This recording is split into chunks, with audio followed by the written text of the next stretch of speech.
Descendez la tête. Humilité, pauvreté. Et on dépose. Lâchez. On remonte. Premier delta. Verticalité de la lettre. Ouvrir en haut la porte. Ouvrir en bas. Déposer sur le bras. On ouvre les portes. Petite porte vers la gauche. Et on passe.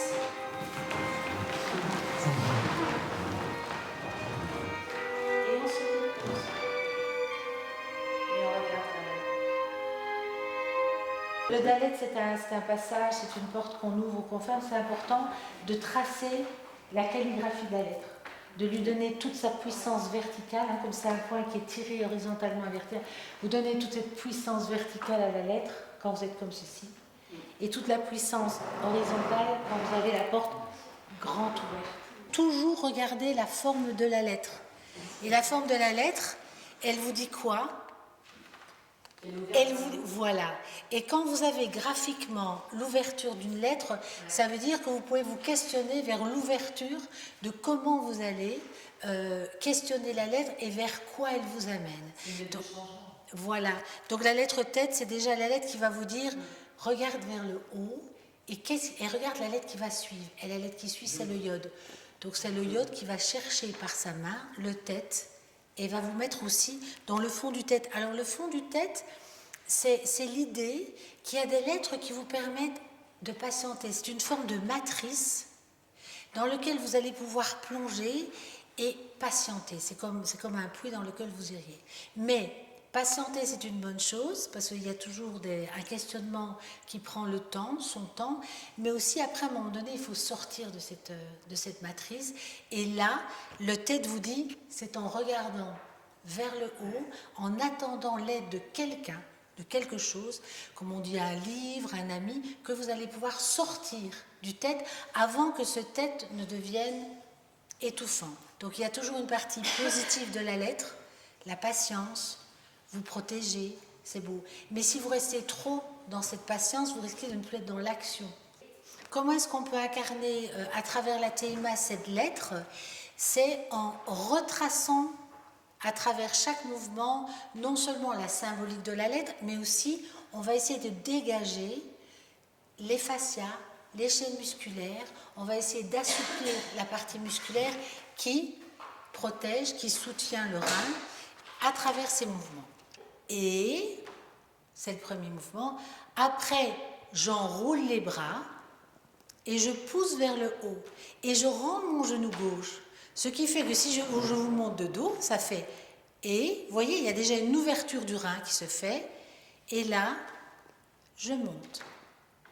Donc j'ouvre de ce côté-là et je ferme de l'autre côté. Ok ? Et ça, c'est vraiment l'idée, vous savez, du serpent, l'idée du fait qu'on rentre dans un espace et on crée le lien entre le haut et le bas. Le mot tov, quand on dit c'est bon, commence par la lettre tête. Le mot aussi tal c'est la rosée. Et j'aime beaucoup cette idée poétique dans le tête, quand vous levez la tête, c'est comme si, vous savez, c'est quand on reçoit une rosée. Donc vous offrez votre visage aussi à cette rosée du matin. D'accord ? Et donc montrer son visage, lever le visage, c'est aussi accepter une forme de fragilité dans la tête. Donc c'est toutes des questions hyper intéressantes, parce que si vous êtes dans le fond du tête, vous pouvez rester fermé. Vous savez, manger. Mais à un moment donné, vous pouvez aussi lever les yeux au ciel, et là c'est aussi l'espoir.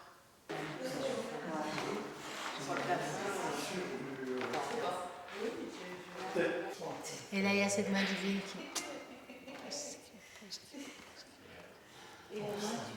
Et la main, elle garde l'empreinte. Elle garde l'empreinte comme ceci. Elle va vraiment, elle porte un peu tout le travail que tu as fait, tu le portes.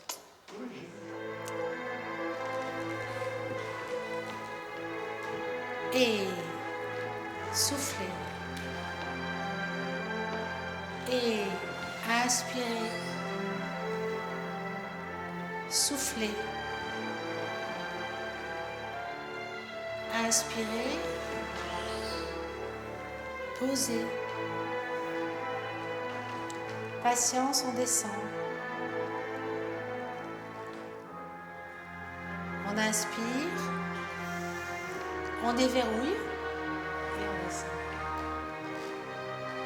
Et c'est parti. Je souffle. J'inspire. Je souffle. J'inspire. Et Ouroboros, je pique. Et je monte. Je pique. Et je monte. La main divine vient me pousser hors du tête et me remettre dans ma verticalité.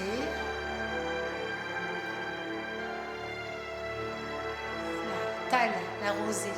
Vous savez que l'alphabet est une succession de lettres et qui prennent sens parce qu'elles vont par couple de lettres et par ensemble de significations.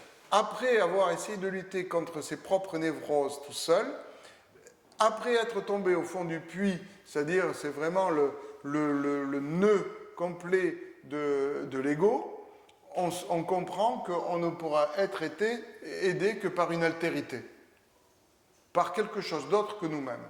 Que le dialogue intérieur ne suffit plus à me porter ce secours. Et qu'il va falloir un autre, et quel que soit l'autre. Et quel sera l'autre qui viendra, puisqu'on a dans la suite alphabétique Aleph, Bet, Gimel, Dalet, et Vav, Zayin, Chet, Tet, Yod, c'est le Yod qui suivra, qui, vous le voyez, est la seule lettre surélevée de l'alphabet. C'est la seule lettre qui n'a pas de jambes, qui n'a pas d'empattement. Et donc c'est la seule, quelque part, vous voyez, je pourrais intercaler un Yod dans le vide qui est ici. Le Yod, c'est cette lettre qui va nous prendre et va nous sortir du trou. Parce que le Yod, c'est la main qui donne. Le symbole hiéroglyphique, c'est celui-ci. C'est la main qui donne. C'est la main émettrice. C'est le symbole de la puissance divine. Alors en calligraphie, vous avez vu, il est partout. Hein. Il est là, il est là, il est là, il est là. Et je dirais même que toutes les lettres qui sont dérivées comme ça sont des yods qui sont raccourcis. La calligraphie hébraïque, c'est ne faire que des yods. Étirer, coller, on ne fait que des yods. Il y a une adéquation entre la pensée hébraïque et la manière d'écrire qui est stupéfiante. On ne fait que des points. C'est comprendre que le point, c'est la particule élémentaire. Vous voyez, quand j'ai mon iode ici, si j'enlève les apex, c'est un point. Donc, c'est la particule élémentaire qui, si je la combine avec une autre forme de iode qui est ici étirée, je vais avoir deux particules qui vont se combiner, qui vont donner quoi? Un atome qui va être la lettre. C'est pour ça qu'on comprend mieux le principe dans la Kabbale, dans le Sefer Yetzira, qui est le livre de base de la Tehima. On comprend mieux pourquoi les kabbalistes ont avancé le fait que ce sont les lettres qui ont créé le monde. À partir de la particule élémentaire, qui se combine avec une autre, et qui forme la lettre, et la lettre combinée avec d'autres lettres va former des mots, qui vont former des phrases, qui vont former des livres, et qui vont former notre univers. En faisant certains gestes, vous déprogrammez et vous reprogrammez. Quand vous faites le yod, la petite graine ici, ce geste que j'ai trouvé extrêmement beau, c'est tout le corps qui applique cette philosophie d'ensemencement. On parle ici, je parle à votre raison, Et Tina parle avec un autre type de raison, qui est la logique du corps, la logique des idéogrammes que nous formons chaque fois que nous avons une posture. Donc ça veut dire que le mouvement va déprogrammer des gestes que nous faisons toujours par automatisme. Nous terminons une journée de TIMA, une formation de TIMA qui dure 2 années, et on avait envie de vous partager cette expérience de l'idée qu'avec nos élèves, on travaille vraiment sur le geste, mais on travaille aussi sur la question que nous pose la lettre. Et donc ça donne au geste toute une dimension symbolique qu'on peut s'approprier, mais ça permet aussi, durant la formation, un temps vraiment de réflexion philosophique sur pourquoi est-ce qu'on fait ce geste par rapport à la lettre. Je prends l'exemple de la lettre Kaf, qui veut dire le creuset. Et dans le corps, quand on commence à creuser avec le corps, on se pose vraiment la question de dire comment je creuse, qu'est-ce que je creuse, pour accueillir quoi. Et c'est vrai que dans la Kabbale, le geste est intimement associé à une question existentielle. Et c'est en ça que lorsque Franck arrive les week-ends de formation, il nous aide à approfondir, à améliorer le geste et à donner au geste une profondeur et un sens symbolique important. Oui, en effet, on ne peut pas séparer une technique corporelle ou chorégraphique d'une pensée. Et à l'instar des grandes traditions comme le Tao Te Ching, qui est associé au Kung Fu, ou comme le yoga qui est associé à la Dvaita Vedanta, la Kabbale et la pensée hébraïque est associée à la gestuelle de la Teima. Et c'est ainsi qu'on peut regrouper toutes les grandes traditions qui associent toujours une pensée et un mouvement. On a tous des corps différents. Mais en même temps, on est composé de ces 22 chromosomes, on a un foie, on a des reins. Et ce qui est magnifique dans ces lettres hébraïques, c'est qu'on se sert de la forme de la lettre, de la symbolique de la lettre, pour aller questionner l'organe. Et l'organe, il est entouré de muscles, il est entouré de fascia, et chaque personne va se resculpter à travers le corps des 22 lettres. Et je voyais cet après-midi chaque personne faire par exemple justement la lettre Vav qui correspond au rein droit, et on voyait que bien que les mouvements soient très codifiés, il faut que le mouvement soit juste parce qu'il y a une logique ostéopathique. Je voyais à quel point les corps se racontaient et se sculptaient autrement, et ça c'est très très important. Teima. Voilà, ouais. Je dirais que c'est une discipline corporelle, thérapeutique et poétique. Et esthétique. C'était compris dans le Oui, poétique. tout à fait. Ouais. Tout à fait. Ouais. Mon rapport à la Teima, ça a été une surprise au départ, que je ne pensais pas qu'on pouvait avoir établi ces 22 chorégraphies sur chacune des lettres, chacune de ces lettres qui sont parties, chacune est partie intégrante d'un ensemble, et cet ensemble n'est autre que le cosmos depuis la création. Pratiquer la Teima, c'est faire œuvre d'une sorte de métamorphose. Et en ayant parlé de jubilatoire, je ne peux pas reparler de plaisir ou tout ça. C'est une dimension qui est un véritable cadeau pour l'humain que je suis. Moi, j'ai eu une rencontre avec les lettres hébraïques il y a déjà quelques années. Je les utilise dans ma pratique de thérapeute. Et en fait, la Teima m'amène à être encore plus dans le corps avec les lettres. C'est-à-dire qu'elles amènent de la conscience dans le corps, mais de la conscience spirituelle, incarnée dans les cellules. Par expérience, depuis quelques années, moi je savais déjà en fait la puissance des lettres, et là en fait je les vis dans mon corps, dans un quotidien. Et mon objectif c'est vraiment de les transmettre de cette façon-là, avec une simplicité.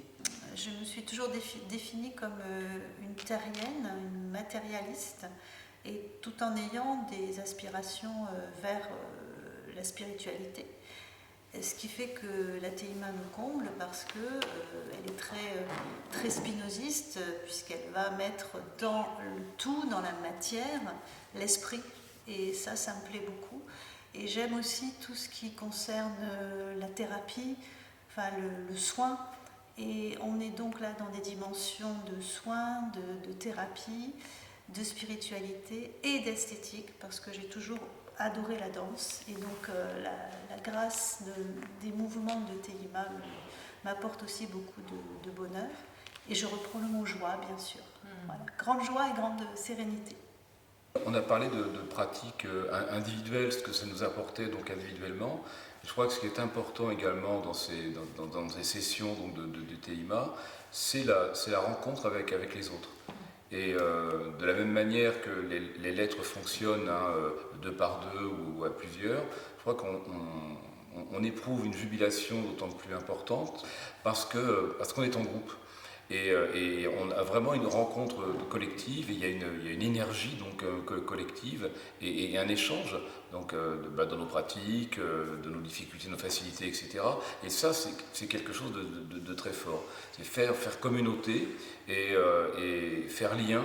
Et je crois que c'est important, ce lien, en particulier dans notre époque. À la fois, c'est ce que tu disais tout à l'heure, on est à la fois une cellule, un ensemble de cellules, un corps, un être isolé dans un groupe, dans le monde, et tout ça bouge et se relie et crée du mouvement et de la vie, et c'est ça qui est beau. C'est ça, c'est peut-être le mouvement de la vie. Moi, c'est l'expression qui me vient en parlant de la Tehima, parce qu'on pourrait passer son temps à le définir par la négative. C'est pas une danse, mais c'est pas un sport, mais c'est pas un art martial, mais c'est pas une thérapie, mais c'est pas mais, et c'est tout ça en même temps, et ça brasse absolument tout ça. Et je trouve que ça permet je dirais de magnifier donc vraiment l'être humain, quoi, et ce qu'il est profondément. Il n'y a pas d'un côté donc l'artiste, de l'autre côté le philosophe, de l'autre côté etc., le thérapeute. Tout est en nous, quoi. Et vraiment la Tehima nous permet, je dirais, de mettre en valeur tous ces aspects de l'être humain. Ça vient réveiller l'âme.